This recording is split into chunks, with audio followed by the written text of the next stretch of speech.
Hey, what's going on, guys? Welcome back to the channel. Getting back to work on my Z31 300ZX here.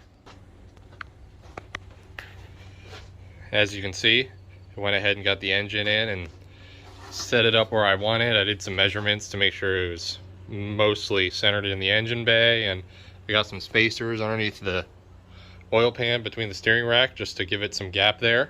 I put a little bit extra because I know once we get the mounts in here, it's going to squish them down a little bit, so a little bit extra clearance just to be sure.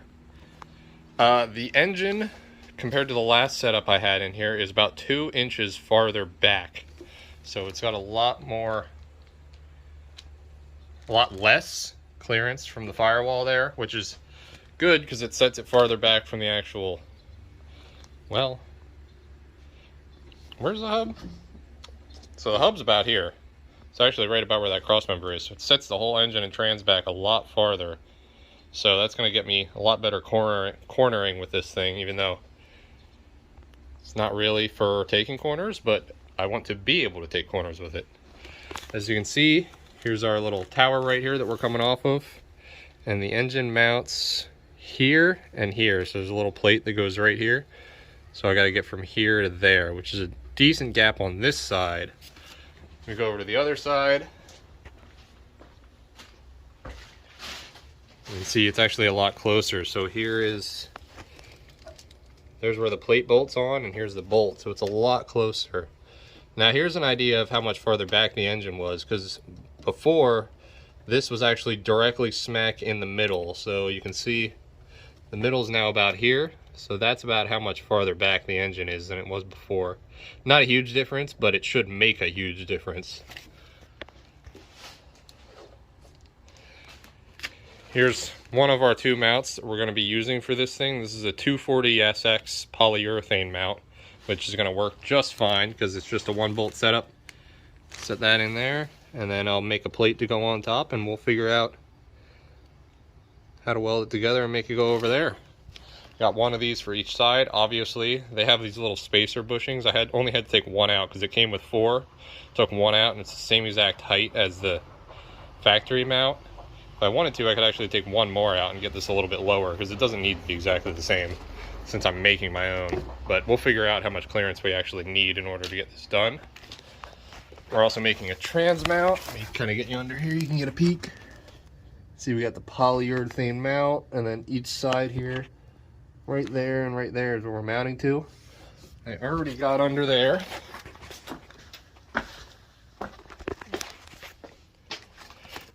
I made this little cardboard template so I could get an idea of exactly what I wanted.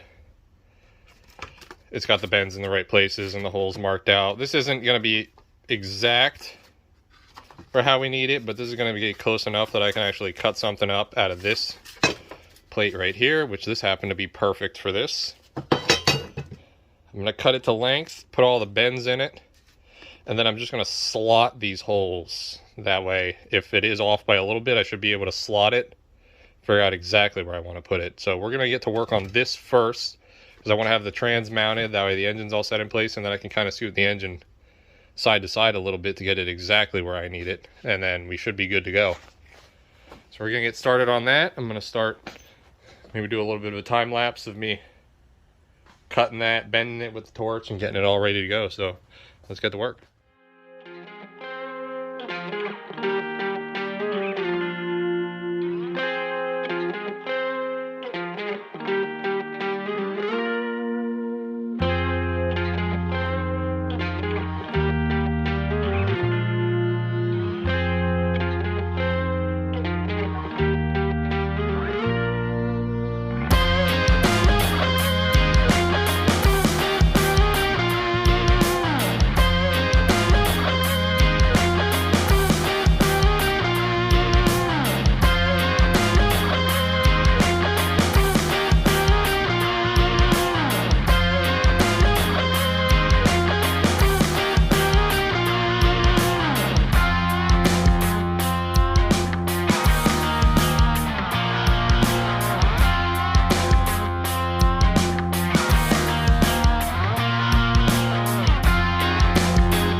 so trans mount is made. It's in there. It's holding the trans in place right now. I don't think I filmed a lot of that because there was a lot of cursing and issues, and it's in there, and I'm not happy about it, but it's working. So we are going to start cutting up some plates for the engine mounts, which hopefully should go smoother because it's pretty much just going to be a flat plate going on this. This is our little poly mount for a 240SX that we got. We just got to drill one hole in a plate here and have a little tab coming off, probably facing this direction, and then gonna have a plate for this one, and then I'll probably try to make some sort of pipe going between the two. I mean, obviously there needs to be a pipe going in between the two, but I'll see how I make the pipe. And then same thing for the other side, except obviously this mount's a lot farther forward. It's on this side of the cross member instead of the back, so get to work on making those plates. All right, we got our mounts made, our flanges at least. We got the one that goes on the lower mount here. I made it a little bit extra long because I'd rather be able to cut some off than not have enough if I need to go somewhere with it, just a little bit of extra length. And then we have the one that bolts to the motor cut up. This side, you can see I already have it on there, bolted to the engine nice, and there's the one coming off the tab, and I just had it directed underneath, and we're just gonna run a pipe, cut it to angle it, and run it in between the two wherever I think the best spot is. I'm gonna take a piece of cardboard and cut it to wedge in there nicely, because you'll be able to see this way it's kind of going in a wedge. So if I take a piece of cardboard and cut 2 angles into it and get them at the right angle, then that'll tell me exactly how long and what angles I need the pipe to be. So I'm gonna do that, get the pipe ready, and then we'll cut that and see if that'll go in. Let's get these bolted on the other side first. Right, I got this side cut. Got that piece of cardboard cut perfectly so it'll wedge in there the right angle I want. So I'm going to cut a piece of pipe that angle. Probably going to try to do the larger end of it so I can keep it more up this way because I want it closer to this bolt in order to keep more of the weight up towards the mount rather than down there so that we're not leveraging it. So that piece of cardboard is cut. I'll take that and cut the pipe from that. Over the other side, you can see a little dilemma I have over here is I kind of wanted to do the same half cut, but you see this is a turbo chassis, so the mount, instead of being back here, they made room for the turbo, so they moved the mount up here. So it's really far forward on the motor. So what I'm probably going to do is just lay a pipe sideways and run it across like this, do a slash cut on both ends, just plug and cap it, and then weld the pipe along its side over here and along its side on here. Just so, because if I could do a little pipe right here, but then all the weight's right at the edge of this mount, and you see we're really going to be torquing on that. Whereas if I run the pipe up here, it should kind of actually help out with a little bit of weight distribution on this mount. Alright, you got this side cut. You can kind of see we got slash cuts on either end of it. You can see how that one, there's a little bit of a gap from the mount, but it's sitting flush on this one. I'm going to weld this one flush, and then I'm going to try to fill that gap with some weld, because I don't think it's worth it to try to slash cut that whole end of the pipe. So we're just going to weld this flat and fill that one in. That one's going to be less visible than this one, so that's why I'm just going to try to fill that one. But slash cut there, slash cut there. This pipe's cut to length already. And I'm probably just going to leave this bracket here long so we can get some extra support all the way across. The more support, the better. Let's head over to the other side. I can show you that one. This one looks a lot nicer, which sucks because it's going to be the less visible one. This is going to be the one covered by a motor mount. You can see I got this piece cut shorter now and rounded the edges of. We got that pipe cut and it fits in there perfectly. So we'll tack weld all that in place and pull it out and weld it. First things first, we're going to get that other pipe, that long one, and we're going to plug the ends and try to clean that up nice before we go ahead and weld it onto the bracket down there.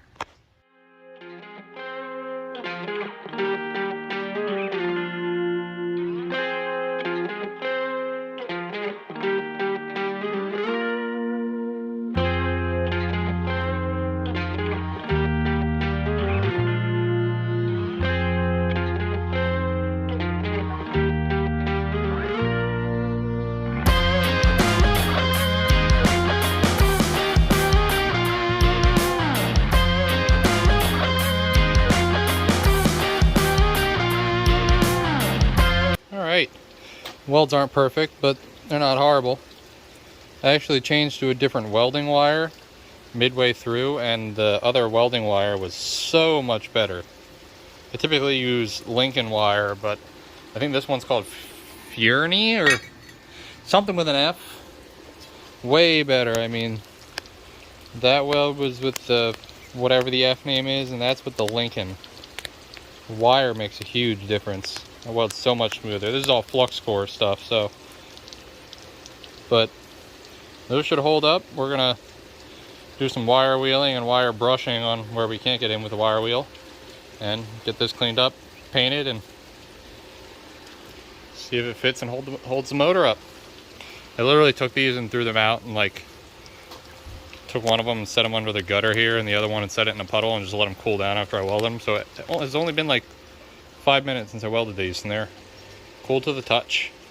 All right, it's a little bit later. That's stuck. I guess we didn't need all that. What about you? You only had a little bit. You'll be fine. I might do a little bit of touch up on that one. That ripped literally the primer and everything right off of that. And I guess I should have sanded that. The mounts are painted, so I'm gonna go ahead and throw them on, make sure they fit. They gotta come back off anyways, so I'll just repaint that when they come back off. Just hit the jack handle. Let's throw them on. Drop the motor down on them, make sure we still got clearance. I got the flashlight out because it's kind of dark in here. It's raining outside. But got all the mounts in. They came out really nice. Way nicer than the old mounts were. Kind of sad that you're not going to be able to see this one because this is the nicer of the two. And this is going to be hidden behind the header. The only way you'll be able to see it is... Actually, you won't even be able to see it from the front because the alternator goes right here, right off the side. So you'll barely be able to see anything. Work my way around this mess, get to the other side for you. This one came out real nice too. This one you'll be able to see the front of, obviously, because I mean the mount literally comes out in front of the motor. That's how far back the motor is compared to this mount, and where the factory one was, and where the motor used to be when I had the 6.0 set up. It was about 2.5 inches farther forward. I actually measured it from the mount itself and everything, 2.5 inches farther back, which is a great thing. And I'm happy with how those mounts came out. I'm going to pull all the mounts out now, and we're probably going to pull the engine out then, because tomorrow the clutch is going to be here. And I'll show you how that trans mount ended up looking. I mean, it works. Everything's all mounted in there, and it's really solid. But it came out looking not as nice as I would hope it would. But it is hidden underneath the car, and it does its job properly. So I'll pull everything out and show it to you before I end this video off. Alright, we're back at it the next day. You know, some Mountain Dew Code Reds ready. We finally got the clutch for this thing, so I'm pulling it back out in order to put that in, and then we can put it back in permanently. As you can see, I got my dampener too from Summit Racing and started getting that on, but got to the point where the crank started spinning, so that's not on very far. So we're gonna get this off, gonna get this motor out, and then I'm gonna get the flywheel put on there so we can hold the crank in place and get that tightened down the rest of the way, hopefully. Let's get to work on yoinking this thing.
Okay, we got the new flywheel on here. This is a Mick Lloyd 8-bolt flywheel, obviously, for the aftermarket crankshaft. Just got our clutch whipped out here. We got a nice little dual friction clutch. This is an XTD, of course. That's an eBay brand because I'm a little bit cheap. Don't feel like spending the $300. So, you know, I'll regret it once it goes flying through my leg in the car, but it's fine for now.